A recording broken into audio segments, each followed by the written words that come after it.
Robert Rwanda tugira ibiganiro byinshi bigiye bitandukanye. Uyu munsi turi mu kiganiro cyitwa Status. Kanumire umuvandimwe wanjye w'umusesenguzi bamwita Mpano G Comedy. Hola.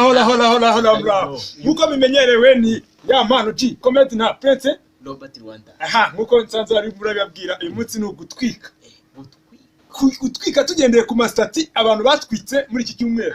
Yakomye abandi kurusha abandi. Ahubwo bashyizeho uyu munsi. Waruzi merese kuyihe. Wowe reba stati zatwitse kurusha abantu. Mbibutsa ko abantu bashaka ko tuzatubavugira stati. Reba nimero zanditse mu munsi. Bajye baduhamagara. Bitwandikira cyangwa duhamagare. Utubwira ati mumvugire kuri stati yanjye. Yego. Okay. Uzi kuntu bimeze. Kaduhere kuri iyi ngiyi. Umuntu witwa Gabi Irene Kamanzi. Uramuzi? Ati iki? Aragira ati ndabashimiye cyane gukomeza kuntora bande muri Rwanda Gospel Star Live. Imana ibahe imigisha mukomeze mushyigikire uko mushoboye. Ndabatumiye muri live nzakora hano kuri Instagram kuwa 5 saa 3 z'ijoro murakoze. Iyo ni stati yande Gabi Kamanzi. Ubwo bivuze ngo azakora igitaramo kuri Instagram. Yego. None abantu badafite amatelefone bazarebesha iki? Gabi icyo kibazo. Kini kibazo mwagombye kwigaho. Nubwo turi muri Covid. Urumva? Ariko ibitaramo biri kubera kuri Instagram. Mbere byakundaga kubera nko mu masitata ahantu mu masarumu tukagenda tukabasha kuba twakurikirana ibyo bihangano. Ariko ubu ntabwo biri kunda kubera ko turi muri Covid. So tukangurana n'abanyarwanda kugumya kwambara agapfukamunwa neza. Urumva? Ukaraba sanitize. Urumva? Warangiza oya tugaruke. Abahanzi barikunda. Reba nka Gabi arangije kutubwira ngo bamutore. Undi nawe witwa Gisele Precious yagize gutya kuri stati abakomyeho ifoto ari yunamiye gitara ameze ati uri kumva ati Isango na muzika televiziyo today ubwo ni ngiye Gisele Precious ndaba mpari akoze ubundi abahanzi ko n'ubundi arabavandimwe ari abantu babaririmba ibintu by'amahoro n'ijambo ry'Imana bagiye bafatanya bagahurira ahantu hamwe bagakora igitara mu munsi. Iki kintu kigomba guhinduka bagakwiye gufata group barangiza bakandika ngo twebwe abahanzi dufite igitaramo.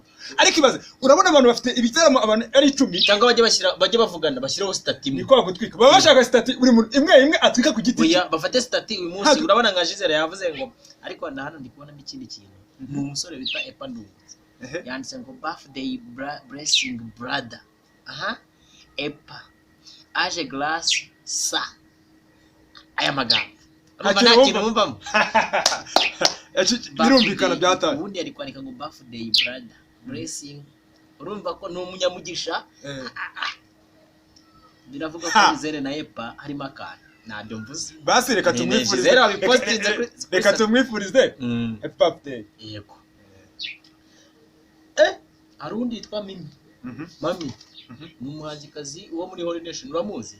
Yagize gutya kuri status abakubiseho ifoto aravuga ngo nishimwe ko twavuye mu bitaro kandi ko uri koroherwa. Imana ishimwe ku bwawe mubyeyi. Arakumaze bisarwaje mama we.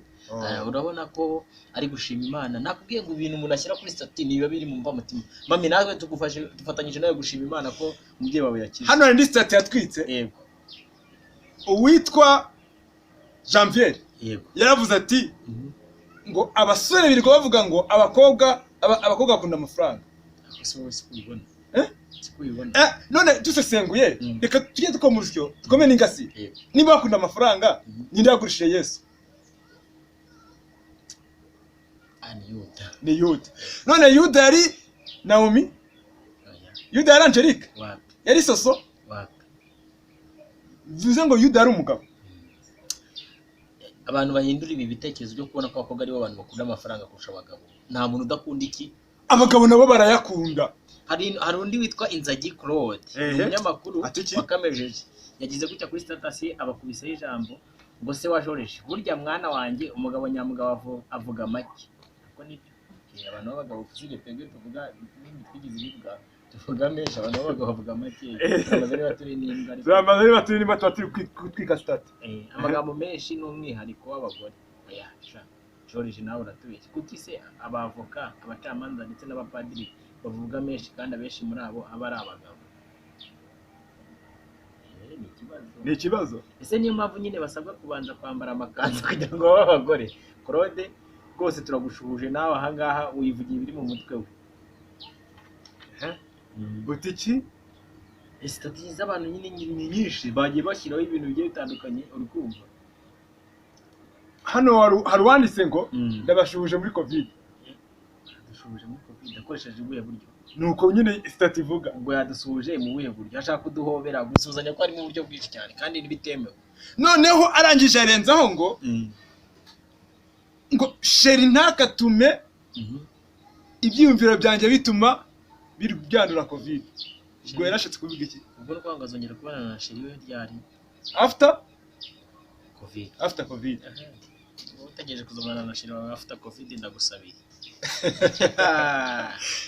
Hola reka tubashimire cyane tike tubereka ko statistics y'uyu munsi statistics y'uyu munsi none wowe ushaka ko tukugezaho statistics zawe akora iki natwandikire hasi nakubwiye ko hariho nimero ubundi abantu bikomeze tudusoza stat ntabwo yaducika witwa Tasiye Titus aragira ati Rwanda abantu 12 bishwe na covid mu minsi umwe biragaragara ko Tasiye Titus afite ubwoba bwa covid komeza wirinde Tasiye ariko attention ibintu yavuze nibyo nabandi bantu mwirinde abantu 12 igihugu cyo gihombye ni benshi cyane abantu 12 bishwe na covid yego bivuze ngo nabanduye ni benshi yego bivuze ngo ni kwa kwambara agapfukamunwa ugakaraba cyane amazi meza n'isabune ukibuka gukarabamo hano mu ntoki neza mu biganza.